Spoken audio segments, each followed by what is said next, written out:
5 disparate things that stick in the craw. First, the election of Saudi Arabia to the Commission on the Status of Women, a UN body. They were elected by a number of nations around the world, gathered at the Social and Economic Council in Geneva. In fact, one of the countries, Belgium, that voted for Saudi Arabia apologized because, of course, Saudi Arabia has one of the worst records on women on the planet. Then you come around to UN Women, the UN body that is involved in gender equality and women's empowerment, and they are reported to have said that Saudi Arabia probably wanted to be on the commission because they could advance gender equality internally and externally. Sure.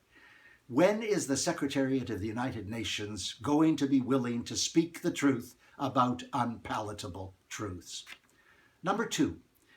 The Government of Canada brought together a number of countries to discuss funding for the special court in Sierra Leone, a special court set up to deal with sexual violence in the aftermath of decades of terrible civil war.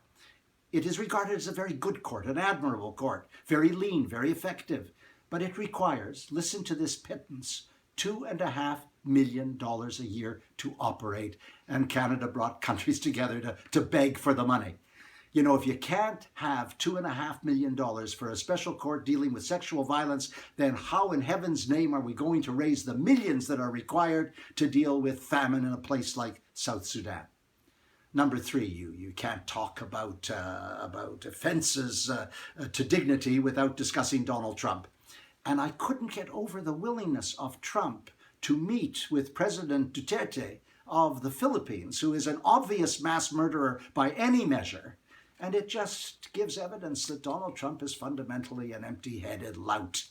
In fact, it goes further than that. It's the stuff of late-night comedy when he doesn't know that Andrew Jackson died several years before the Civil War. In fact, he didn't know what the Civil War was about. There are several of us who have very young children who know what the Civil War is about. How can you have a dunce as a president? And number 4, there is another president I want to say something about, and that's President Obama, who will receive roughly $60 million along with Michelle Obama by way of advances on the books they're going to write. And then President Obama accepts $400,000 for a speech. No one is worth $400,000, even though Obama is a superb speaker. Nowhere near that kind of money. And finally, another world leader.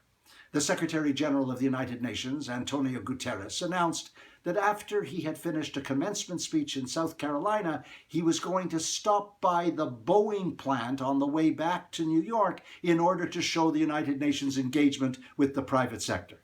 The Boeing plant that makes bombers. One of my colleagues at AIDS Free World sent around a deliciously acid note. I want to read it directly, even though it is essentially mythological. "We are dedicated to peace and security," said Secretary General Antonio Guterres as he eased into the cockpit of the Boeing B-52 Stratofortress, the long-range subsonic jet-power strategic bomber currently being readied for sorties over Pyongyang. You know, you do have to ask yourself, there is a vast compendium of private sector companies. Could you not find a company to visit that isn't engaged in the manufacture of weapons of mass destruction? That was last week. I'm Stephen Lewis.